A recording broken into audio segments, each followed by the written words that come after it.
Students, चलिए जैसा कि मैंने आप सभी को बता रखा था कि इस क्लास में हम लोग क्लियर करेंगे लाइट रिफ्लेक्शन एंड डिफ्रैक्शन। मैं पहले भी बता चुका हूं लाइट रिफ्लेक्शन एंड डिफ्रैक्शन।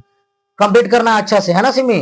कोई डाउट होगा यू कैन आस्क, लेकिन एक एक पॉइंट को ध्यान से समझना है और जो मैं बात बोलूं वो नोट भी करना है। रिवीजन करवा रहा हूं इस सेशन के लिए। आपको इस बार कोशिश करना है, जो हमने पढ़ा वो रिवीजन तो करेंगे ही, इस बार के बच्चे को जो भी दिक्कत है मैं फिर से बताकर उसके माइंड में हर चीज भर देना चाहता हूं ताकि उनको समझने में, लिखने में और जवाब देने में दिक्कत ना आए। ठीक है, आप बेहिचक अपने दिल से जवाब दे पाओ। ठीक है, चलिए लाइट रिफ्लेक्शन एंड डिफ्रैक्शन मैंने पिछली भी क्लास में मैंने पूरा कंप्लीट करवा रखा था।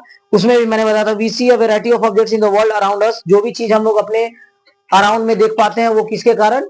लाइट के कारण। अगर लाइट का रिफ्लेक्शन और रिफ्रैक्शन ना हो तो हम किसी भी वस्तुओं को नहीं देख पाएंगे। अगर कोई भी लाइट आता है किसी ऑब्जेक्ट पर पड़ा और वो लाइट आया किसी ऑब्जेक्ट पर और उसके बाद हमारी आंखों पर पड़ा, तभी जाकर हम उस वस्तुओं को देख पाते हैं, अन्यथा नहीं देख पाते, है ना?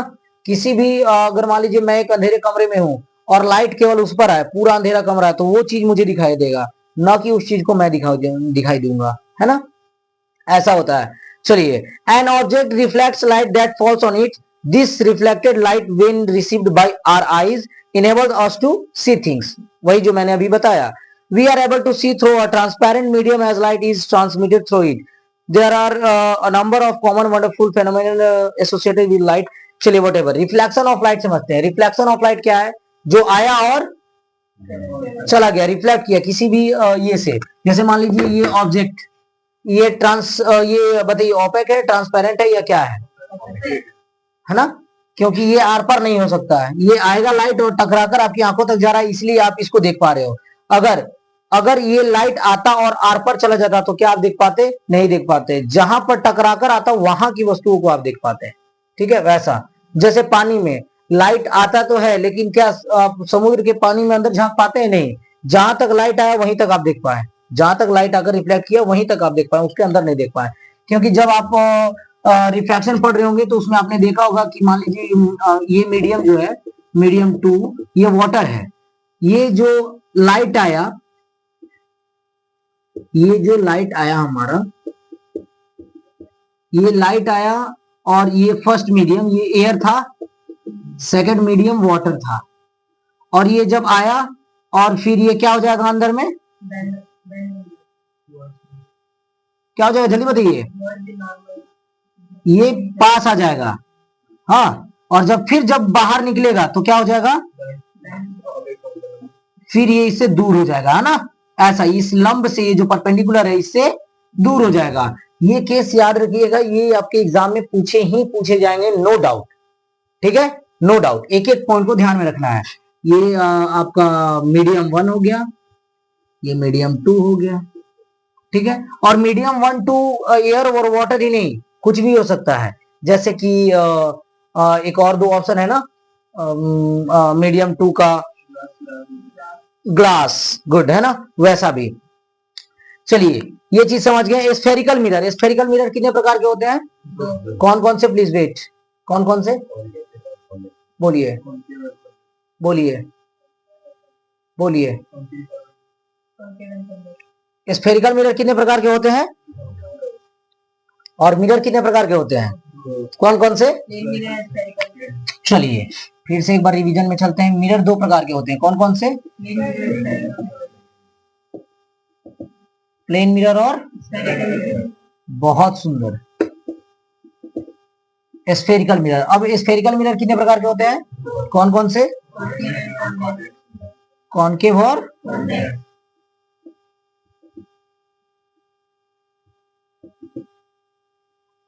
Class 10th।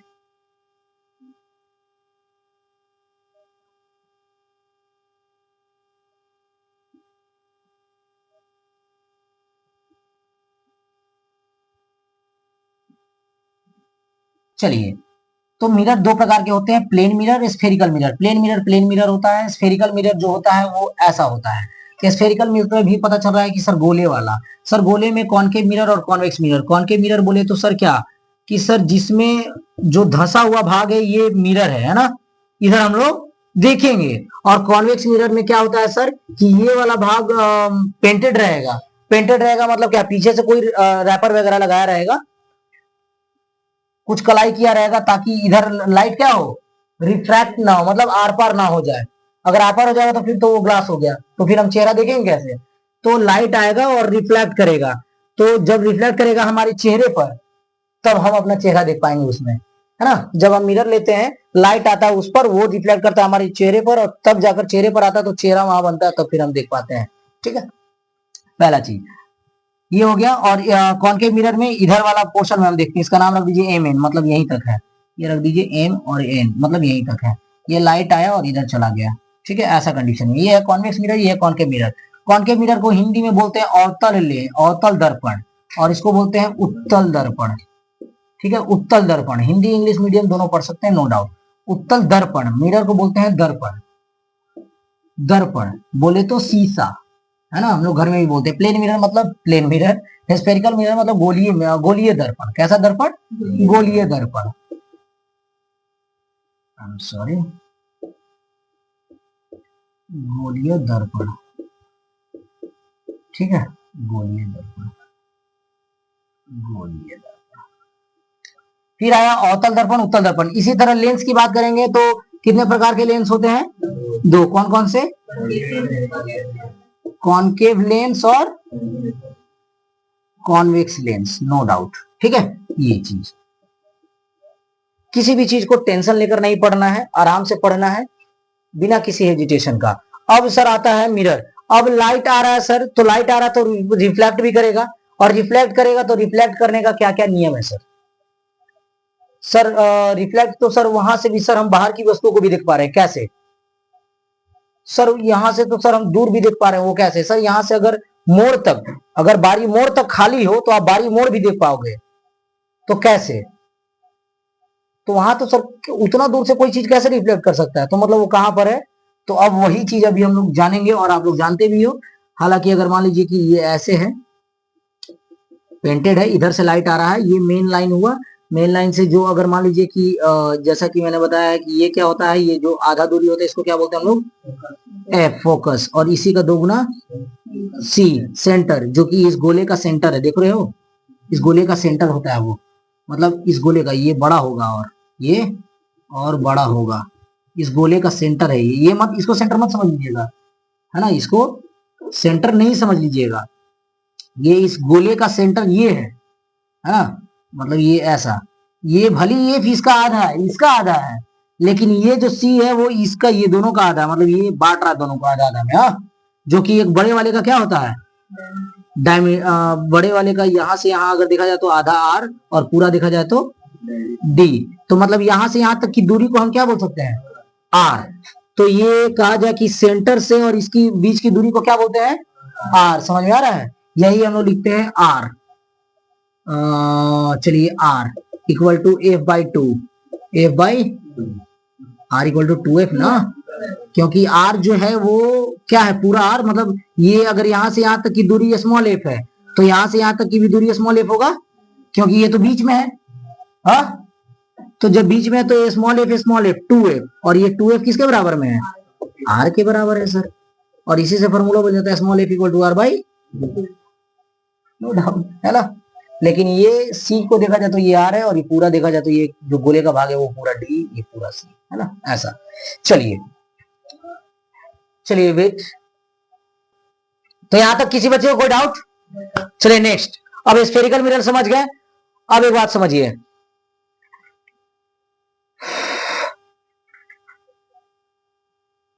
The centre of the reflecting surface of a spherical mirror is a point called the pole.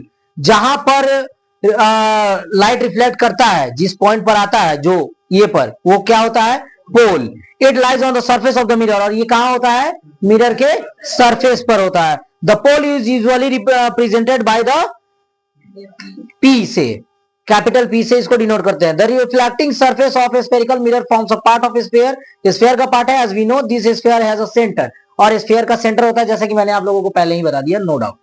This point is called the centre of curvature of, centre of curvature is not a part of the mirror. ये जो please कहा गया, please note, centre of the curvature is not a part of the mirror, it lies outside it reflecting surface. ये जो सी है इसके बाद जो रिफ्लेक्ट करता है ये इसका मिरर का पार्ट नहीं हो जाता है, ठीक है। चलिए द सेंटर, हाँ, it lies behind the mirror in case of convex mirror. You may note this, the radius of a sphere of which reflecting a spherical mirror is called the radius of curvature of the mirror. इसको r से denote करते हैं। you may note the distance pc is equal to the radius of curvature। pc, p और c का जो distance है, ये जो पोल है, ये जो सेंटर, ये पोल, ये जहां का मतलब मिरर का जो सरफेस है, ये जो p है, इस p से c तक के बीच की दूरी को क्या बोलते हैं? चलिए ये तो मैंने पहले ही बता दिया। चलिए फिर भी, this line is called the principal axis. इस लाइन को कौन सा एक्सिस बोलते हैं? कौन सा एक्सिस? Principal axis. किसी बच्चे को कोई डाउट है तो पूछ लीजिए। कोई डाउट? आपको डाउट है? हाँ, ये तो मैं बता दूंगा। यहां कोई डाउट? चलिए याद रखिएगा, एग्जाम में कभी कभी पूछ देता है इस लाइन को क्या बोलते हैं, आर क्या है, ठीक है, कुछ भी। तो आपको जैसे कि कैसे कॉर्निया वगैरह पूछ देता है, कॉर्निया, रेटिना, रेटिना, फिर से ये बहुत सारी चीज। हाँ हाँ, तो ये सब जो है ना, ये सब आप लोगों को याद रखने होंगे, ठीक है। जैसे ही मैं बताऊंगा तो वो सारी चीज याद करेंगे। हालांकि मैंने बता रखा है, लेकिन फिर भी जब रिवीजन की बात आ रही है तो 2025 में ये रिवीजन करेंगे ही, ताकि आप सभी का क्लियर रहे और किसी भी प्रकार का कोई त्रुटि ना हो आपसे, ठीक है। इसलिए एक एक लाइन और जहां जहां इंपॉर्टेंट है वो समझाते जा रहा हूं। Remember that principal axis is normal to the mirror at its pole. इसके पोल से ये होता है। Let us understand any important term of the mirror. हाँ, चलिए अब जैसा कि होता है कि कहीं से भी अगर कोई लाइट आया, कोई लाइट आता है, कोई लाइट आता है, तो कोई लाइट कैसे आएगा? कोई भी, ये एफ है, ये सी है, ठीक है, चलते जाएगा। कोई भी लाइट आया, ठीक है, लाइट आया, मान लीजिए सूर्य से जैसे भी आया, आने के बाद एक कंडीशन होता है कि एफ से कटेगा। हाँ, जो पैरेलल, जो प्रिंसिपल एक्सिस के पैरेलल लाइट आएगा वो क्या होगा? मिरर से टकराने के बाद एफ से गुजरेगा। कहां से गुजरेगा?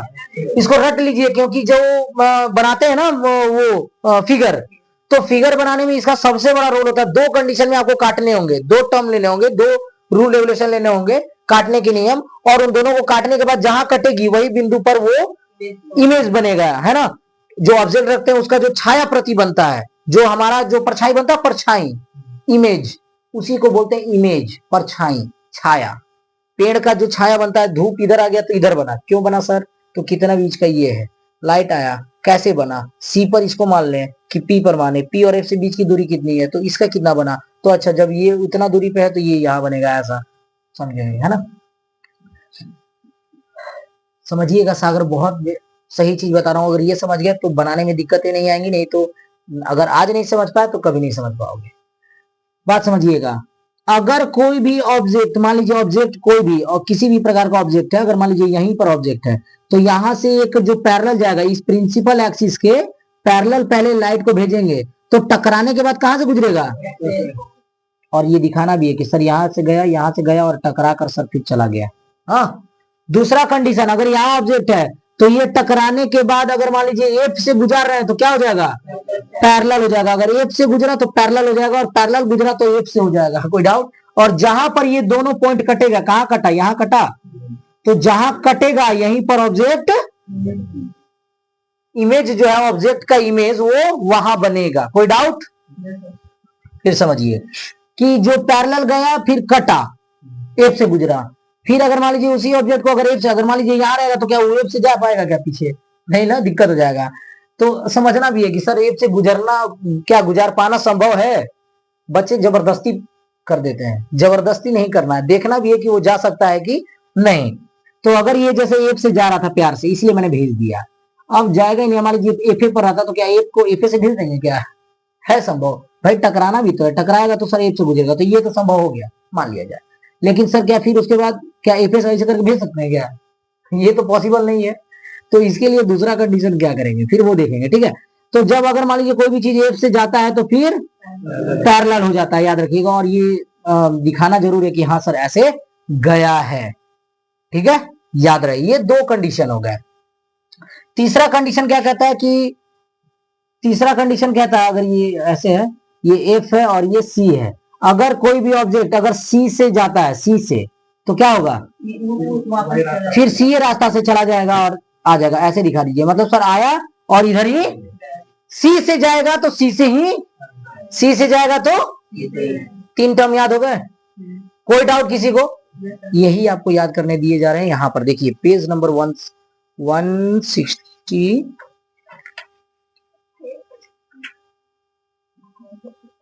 164 और 5, 160 एनसीईआरटी बुक का 164 और 165। ये देखिए नीचे में यहाँ 1 दिया हुआ है और 3 यहाँ दिया हुआ है, 4 हो गए। 3 आप लोगों ने सीख लिया, कोई डाउट? दूसरा देखिए, पहले मैं एक बार पढ़ के बता दूं। A ray parallel to the principal axis, अगर पैरेलल रहेगा प्रिंसिपल एक्सिस के, after reflection will pass through the principal focus, reflection के बाद कहां से गुजरेगा? किसी बच्चे को कोई डाउट? कोई डाउट? ये कॉनकेव मिरर की बात की जा रही है बॉस, याद रखिएगा। किसी भी बच्चे को, है ना, याद रखने का शानदार तरीका आप अपने सर को बता सकते हो इन इंग्लिश। ऐसा नहीं कि सर हिंदी में बताने की आवश्यकता है ना? आप बताने, आप कन्वर्ट नहीं कर पाओगे आराम से। सर जैसा कि अगर मान लीजिए रे है, आप कह सकते हो sir a ray goes to the parallel, then after reflection pass through, खत्म करने। सर ये बोलने में क्या जाता है? तो उसको बोलने में डरना क्यों है? क्या डरना क्यों है? फोकल लेंथ ये होता है, इसके बीच की दूरी को फोकल लेंथ बोलते हैं। जो स्मॉल एफ लिख रहे थे यहाँ पर, ये है फोकल लेंथ, ये है फोकल, लेकिन ये जो कैपिटल एफ है ये है फोकस। क्या है? तो फोकस और फोकल लेंथ में अंतर होता है बच्चा, समझ में आ रही है बात? ये पॉइंट है, ये डिस्टेंस है, ये पॉइंट का नाम है फोकस, और इसके बीच की दूरी को बोलते हैं फोकल लेंथ, मतलब डिस्टेंस। ये है सी, लेकिन इसके बीच की दूरी को बोलते हैं आर, जो कि रेडियस है किसका? स्फीयर का, है ना? ऐसा तो, ठीक है, स्फीयर का, नॉट सर्कल, ठीक है। क्योंकि अगर आप इस मिरर को हाथ में उठा लिए और जो चीज हाथ में उठा लिए वो गोला है, तो वो सर्कल नहीं रह जाता, वो स्फीयर होता है।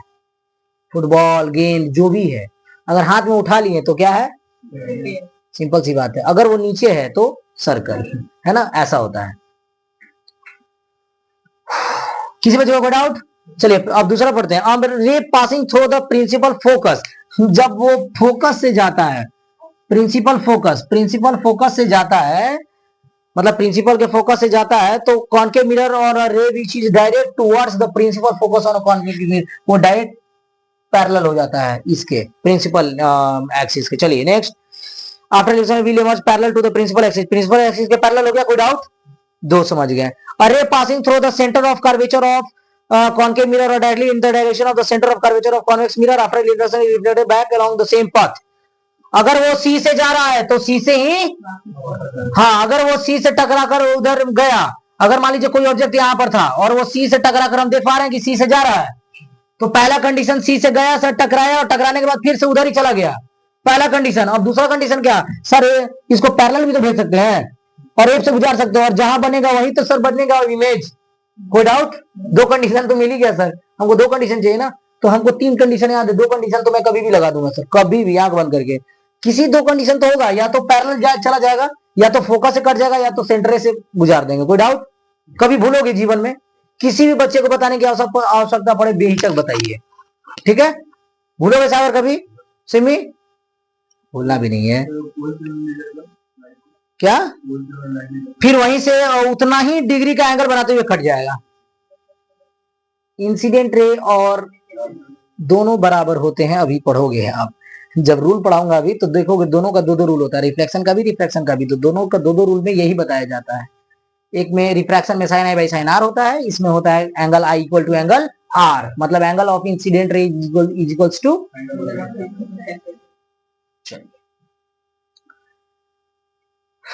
a ray incident obliquely to the principal axis towards a point P, pole of the mirror, P बोले तो pole of the mirror, जो मिरर का ये पोल है, ये वाला, ये, ठीक है, जहां पर लाइट रिफ्लेक्ट करता है और जाता है वहां से।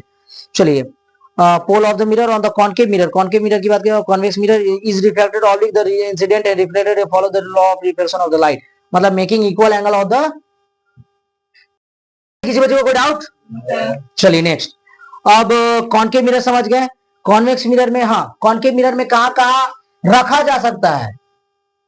वो देखिए, ये मान लीजिए कॉनकेव मिरर है, एम एन, ये क्या है, प्रिंसिपल एक्सिस बोलते जाइए ताकि याद रहेगा। ये क्या है, पोल। वाह, ठीक है। ये क्या है, ये क्या है, सी, गुड। और इसके बीच का डिस्टेंस क्या होता है, और इसके बीच का डिस्टेंस आर, गुड। चलिए अब समझिए, कॉनकेव मिरर में कितने जगहों पर, कितने स्थिति में वस्तुओं को, ऑब्जेक्ट्स को रखा जा सकता है। तो पहला पी और एफ के, कोई डाउट, पी पे तो नहीं रख सकते हैं ना, डायरेक्ट मिरर में घुसा के रख सकते हैं क्या, ठीक है। तो पी और एफ के, फिर एक एफ पर हो सकता है, फिर एक एफ और सी के बीच में कहीं भी, ऐसा नहीं कि आप यहां रखेंगे तो एफ और सी नहीं कहलाएगा, एफ और सी के बीच में ही कहलाएगा। फिर चौथा, फिर पांचवा सी, और ये पूरा अनंत हो गया, ये पूरा अनंत, इन्फानाइट हो गया, मतलब पता नहीं कहाँ है, मतलब अंतरिक्ष अंतरिक्ष कहीं भी हो सकता है। तो सी और अनंत के बीच में, मतलब यहाँ पर, मतलब फिर भी रखा जा सकता है सी के बाद, मतलब सी के बाद कहा जाए, सी के बाद या सी और अनंत के, हाँ, और एक अनंत पर कहीं पर, एक अनंत पर, एक अनंत पर मान लीजिए कि कहीं पर होगा, उसके बाद आएगा, है ना, ऐसा होगा, ऐसा ऐसा। तो कितना कंडीशन हुआ, 1 2 3 4 5 6 कंडीशन में बनेंगे। तो जब 6 कंडीशन में कॉनकेव मिरर में, कॉनकेव मिरर में, तो फिर और 6 कंडीशन किसमें बनेंगे, कॉन्वेक्स लेंस में भी बनेगा 6 कंडीशन, यही सेम कंडीशन, कोई डाउट। लेकिन उसमें एफ और सी वगैरह अलग हो जाता है, F1 F2 2F1 2, हाँ। अब आता है अगर कॉन्वेक्स मिरर रहा तो ऐसे ऐसे ऐसे। अब ये बताइए सर, इधर सी क्यों था, इधर सी क्यों था बच्चों, क्योंकि ये जो सर्कल मुड़ा हुआ, अगर इसको हम पूरा करेंगे तो इधर से होगा, तो ये सेंटर, सर्कल का भाग है सेंटर इधर, अगर इधर इसमें सी किधर होगा, क्यों होगा सर, क्योंकि सर्कल तो इधर बनेगा ना, तो इसका सेंटर जो बनेगा वही है सी, और इसका आधा एफ, कोई डाउट। वही जो अभी आप इसमें कितने कंडीशन पर रखा जा सकता है ऑब्जेक्ट को, 2, एक पी और अनंत के बीच में, और दूसरा अनंत पर कहीं पर, कोई डाउट। तो वही जो इधर से गया, अगर पैरेलल जाता तो कहां से गुजरता है, एफ से, लेकिन वो उस साइड, इसलिए इसको डॉटेड लाइन में दिखा है। लेकिन रिफ्लेक्ट तो करेगा, तो रिफ्लेक्ट करेगा तो इसको हम इधर दिखा देंगे, कोई डाउट। तो इधर आया लेकिन इधर भी गया, लेकिन फिर ये इधर भी चला गया, कोई डाउट, यही होता है। फिर अब एक और कंडीशन लेंगे, किससे, सी से। तो सी से जाएगा तो सी से पार हो जाएगा, सी से जाएगा तो सी से पार हो जाएगा, सी से जाएगा तो कटेगा कहाँ, यहाँ कटा, हाँ, जो भी है पी और एफ के बीच में, तो बस वहां बना देना है ऐसा, ठीक है, ऐसा चीज। तो यही आपको समझना है, कोई डाउट। एफ और सी इसीलिए इधर होता है, ये याद रखिएगा। टीचर आपको कॉन्वेक्स मिरर में आपके स्कूल में कहीं भी पूछेगा जरूर कि इधर एफ और सी क्यों होता है, या फिर इधर डॉटेड लाइन में क्यों दिखा, या फिर इधर क्यों नहीं हुआ, क्योंकि इसमें तो इधर हुआ। सर ये सर्कल, ये स्फीयर का पार्ट था, इसलिए इधर सेंटर इधर आएगा, इसमें स्फीयर का पार्ट ये, क्योंकि मुड़ा इधर हुआ है ना, और हम चेहरा किधर से देख रहे हैं, इस साइड से देख रहे हैं। जिधर पॉलिश किया हुआ है वो तो पॉलिश किया हुआ है, पॉलिश किया हुआ मतलब ढका हुआ है, चाहे जो भी किया हुआ, रैपर चढ़ा हुआ है, कुछ भी, तो उधर से हम देख पाएंगे क्या, नहीं। जैसे हमारा मिरर में होता है, पीछे प्लास्टिक का लगा देता है ताकि आर पार ना हो, और पहले तो वो पेंट कर देता है ताकि सच में पार ना हो, नहीं तो केवल प्लास्टिक डाल देने से हो जाएगा क्या, नहीं। उसको कर देता है कि आर पार बिल्कुल भी ना हो, लाइट आए टकराए और हमारे आंखों तक आए, ताकि हम जो वस्तु को देखना चाहते हैं वो ऑब्जेक्ट को हम साफ साफ देख सकें। Concave mirror, convex lens, convex mirror और कॉनकेव लेंस, समझ गए, कोई डाउट किसी बच्चे को। अब इनकी स्थिति को समझ गए, कितने जगहों पर रखा जा सकता है ये भी समझ गए, ये टर्म ऑफ कंडीशन बनाने का समझ गए, बहुत सुंदर। Uses of concave mirror, concave mirror का उपयोग कहां कहां किया जाता है, टॉर्च में, सर्च लाइट में, एंड व्हीकल हेडलाइट में, जो फोकस करता सन दियर है ना, to get powerful parallel beams of light. क्यों इसको यूज किया जाता है, अभी मैंने बताया, to get powerful parallel beam of light. They are often used as shaving mirror, जो हम लोग दाढ़ी बनाने के लिए यूज करते हैं, ठीक है, shaving mirror. To see a large image of the face, ताकि हमारा जो फेस है वो बड़ा बड़ा दिख सके और हमको दिख सके आराम से हम कर सके, नहीं तो छूट जाएगा ना। कॉन्वेक्स मिरर रहेगा तो सब छोटा छोटा दिखाएगा, तो और पता नहीं क्या लगेगा, हमको लगा कि यहाँ पर थोड़ा सा कम है, तो हम छीले तो पता चला कि और ज्यादा हो गया, है ना। तब ना पता चलेगा कि मैंने यहाँ कटिंग किया, ऐसे मैं लेकर आया, यहाँ लाया, ऐसा वैसा, है ना। तो वो कौन सा मिरर यूज किया जाता है? कॉनकेव मिरर का उपयोग कहाँ कहाँ है? कॉनकेव मिरर, कॉनकेव मिरर का कहाँ कहाँ है? टॉर्च, सर्च लाइट, बोलते जाइए, सर्च लाइट, और सर्च लाइट के बाद लाइन वाइज बताइए। हेडलाइट, हेडलाइट ऑफ व्हीकल, है ना, हेडलाइट ऑफ व्हीकल्स, और सेविंग मिरर, डेंटिस्ट भी यूज करते हैं, है ना, मैं आपको बताते जा रहा हूं, समझते जाइए। The dentist use concave mirror to see large image of the teeth of patient, है ना, देखने के लिए करते हैं ना, तो उससे जब देखते हैं तो बड़ा बड़ा दिखता है, नहीं तो देखो मुंह पूरा घुसा के भी देखेगा तो नहीं देखेगा, इतना छोटा चेहरे में कहां से घुसाएगा। तो वो उसको यूज करता है, देखता है कि अच्छा तो बड़ा बड़ा दिखता है, अच्छा क्या क्या है, तो ये प्रॉब्लम है, अच्छा यहाँ पर फंसा हुआ है, तो उसको चिमटा वगैरह से प्रयोग करके निकाला जाता है। तो पांचवा कौन सा हो गया? Dentist use, dentist use for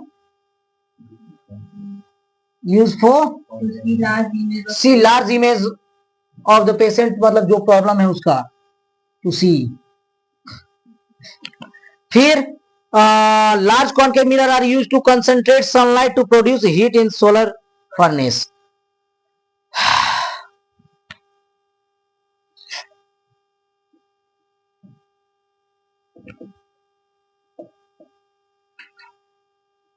चलिए ये छो का छो याद होना चाहिए, है ना, याद रहे।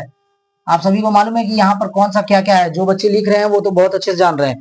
चलिए image formation of convex mirror, ये कॉन्वेक्स मिरर भी समझ गया क्या है, किस दो कंडीशन पर रखा है, एक पी और एफ के, पी और अनंत के बीच में, और एक अनंत पर।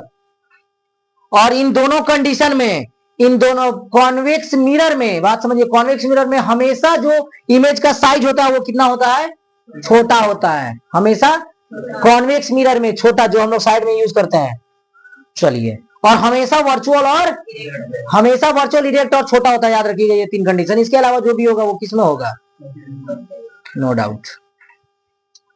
यहाँ क्वेश्चन बोला, define the principal focus of convex mirror, the radius, name the mirror in large image of an object, why do we prefer convex mirror rear view mirror, go outside. 1/v + 1/u = 1/f। Mirror formula क्या होता है बच्चों? Mirror formula क्या होता है?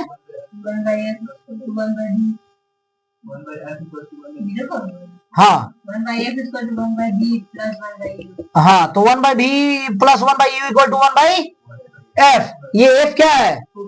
Focal length है, small f है, ठीक से देखिए क्या है, ये स्मॉल u है, मतलब डिस्टेंस ऑफ, और ये distance of final object. Final image जो आपका परछाई बना उसका, जो आपका छाया बनेगा, जो हमारा यहाँ छाया बन रहा है उसका डिस्टेंस, और 1/u किसका डिस्टेंस है? डिस्टेंस ऑफ ऑब्जेक्ट, जो सच में रियल में ऑब्जेक्ट है, और ये फोकल लेंथ। किसी बच्चे को कोई डाउट समझने में? ये आप कॉनकेव मिरर और कॉन्वेक्स मिरर दोनों के लिए उपयोग। लेंस फॉर्मूला क्या होता है बच्चों? लेंस फॉर्मूला होता है 1/v - 1/u = 1/, इसमें बस केवल माइनस होता है, याद रखिएगा। और वस्तु हमेशा किस तरफ रखते हैं? Left side. वस्तु को, ऑब्जेक्ट हमेशा लेफ्ट साइड रखता है, ऑब्जेक्ट हमेशा कहां रहता है? लेफ्ट साइड रहता है, हमेशा याद रहे, लेफ्ट साइड। ऑब्जेक्ट कहां रखते हैं? ऑब्जेक्ट हमेशा लेफ्ट साइड रखते हैं, लेफ्ट साइड, याद रहे, नो डाउट। चलिए एक और, अगर हाइट की बात की जाएगी, एक आवर्धन आता है, तो उसमें क्या करेंगे? ये प्रिंसिपल एक्सिस हो गया, प्रिंसिपल एक्सिस लिख चुके थे ना आप लोग, चलिए वेरी गुड, इसीलिए मैं लाइन में लिखवाते चलता हूं। एक आता है m = h'/h, ठीक है, और इक्वल टू -v/, ये तीनों रखिए। कभी कभी होता है कि ये दोनों से ही काम निकालना पड़ता है, कभी कभी होता है इन दोनों से, कभी कभी m और -v/, यू से भी। अगर मान लीजिए भी और यू दिया रहेगा और एम निकालना है, आवर्धन निकालना है, मैग्निफिकेशन निकालना है, तो कैसे निकालोगे आप? माइनस भी बाई यू से। अगर हाइट दिया है, हाइट दिया हुआ है ऑब्जेक्ट और इमेज का, तो इससे निकालना है। और केवल हाइट और इसका एक हाइट दिया है, इसका दोनों डिस्टेंस दिया है, तो ये निकालना है, तो ये दोनों यूज करेंगे, निकाल लेंगे। चलिए बहुत सुंदर। ऊपर कोई भी चीज होता है प्लस में होता है, नीचे होता है लेफ्ट साइड होता है प्लस में, राइट साइड होता है, ओ सॉरी लेफ्ट साइड होता है माइनस में, और राइट साइड होता है। क्यों होता है सर? क्योंकि हम लोगों ने सर उसमें भी पढ़ा है, किसमें? हाँ, इधर जो भी चीज होता है +1 +2 +3 होता है, और इधर जो भी चीज होता है वो -2। इसीलिए सर इधर जो भी चीज होता है वो, और ऊपर में जो भी चीज होता है वो प्लस में, +1 +2 +3, और नीचे जो भी चीज होता है वो -2 -3। कोई डाउट? यही सिस्टम हमेशा चलता है, ऐसा नहीं कि सर फिजिक्स में चेंज हो जाएगा। फिजिक्स केमिस्ट्री बायो सब सेम होता है, नो डाउट। चलिए मैं चाह रहा हूं आप लोगों का एक भी चीज ना छूटे। Concave mirror, convex mirror, refraction, refractive, चलिए गुड गुड। लेंस फॉर्मूला हो गया। Power of lens, power of lens क्या होता है? Power of lens equal to 1/, focal length. Power निकालने के लिए कि आप कितना दूरी तक देख पा रहे हो, उससे क्या कर दें? फोकल लेंथ से डिवाइड कर दें, आपका पता चल जाएगा कि आपकी आंखों का पावर। और उसको किसमें मापा जाता है? डायोप्टर में। किसमें? डायोप्टर में। देखिएगा जिसकी आंखों में प्रॉब्लम है, माता पिता को अगर कभी चेक कराने गए होंगे तो उसमें डायोप्टर में लिखा रहता है कि इतना पावर है, इतना डायोप्टर, डी लिखा रहता है, कैपिटल डी, है ना? कैसा लिखा रहता है? हाँ ठीक है, कैपिटल डी से डिनोट करते हैं, याद रखिएगा, no doubt. The SI unit of power, power of lens, lens के पावर का एसआई यूनिट क्या होता है? डायोप्टर। हमेशा याद रखिएगा। इंग्लिश होता है DIOPTRE, DIOPTRE, dioptre. SI unit of power of lens, SI unit of power of lens, power of lens, power of lens. कोई डाउट किसी बच्चे को? Find the power of concave lens of focal length. चलिए यहां तक पूरा clear, मतलब आपका चैप्टर नंबर 10 पूरा क्लियर। कोई डाउट? सारे बच्चे को एनसीईआरटी के ये क्वेश्चंस और जो मैंने VVI नोट्स लिखवाए अभी मैंने बताकर, मैंने बहुत बोला भी है, बहुत लिखा भी है। आप सभी को बोलने के साथ साथ उन सभी को लिखना भी है, ठीक है, विद हेल्प ऑफ वीडियो। और ये जो मैंने बताया वो uses of concave mirror, uses of convex mirror, convex lens, concave lens, the rules of ये बनाने की, इन सभी को लाइन वाइज लिखने का तरीका, मतलब लाइन वाइज सभी को आपको एक नोट्स तैयार करके 15 to 20 पेजेस के आप सभी को लेकर आने हैं। कल मैं चेक करूंगा आप सभी बच्ची का, ठीक है, आपको भी, ताकि आपको, हाँ आपको तो बनाना ही है। चलिए ठीक है, कोई नहीं। किसी बच्चे को कोई डाउट? आज चैप्टर नंबर 10 समाप्त हुआ। नेक्स्ट क्लास में मैं चेक करूंगा, क्वेश्चन आंसर करवाऊंगा, पूछूंगा आपसे। कंप्लीट हो जाने के बाद चैप्टर नंबर 11 में आगे बढ़ेंगे। और इसी के साथ साथ की नेक्स्ट क्लास में इलेक्ट्रिसिटी, जो कि बहुत ही बेहतरीन चैप्टर है, नो डाउट आपके जीवन में इसका बहुत बड़ा रोल है। और जो अगला चैप्टर पढ़ेंगे चैप्टर नंबर 11, वो आपके कंपटीशन लेवल के लिए, जो आप आगे चल के तैयारी करोगे या जो भी चीज, उनमें पूछे जाने वाला सबसे महत्वपूर्ण चैप्टर है आगे अगला chapter number 11 of class 10th 11th 12th whatever. ठीक है, बहुत इंपॉर्टेंट है। ठीक है, इसी के साथ आज की क्लास यहीं समाप्त रखते हैं। नेक्स्ट क्लास में फिर मिलते हैं ऐसे ही एक न्यू चैप्टर के साथ, न्यू वीडियोस के साथ। चलिए, जय हिंद, जय भारत।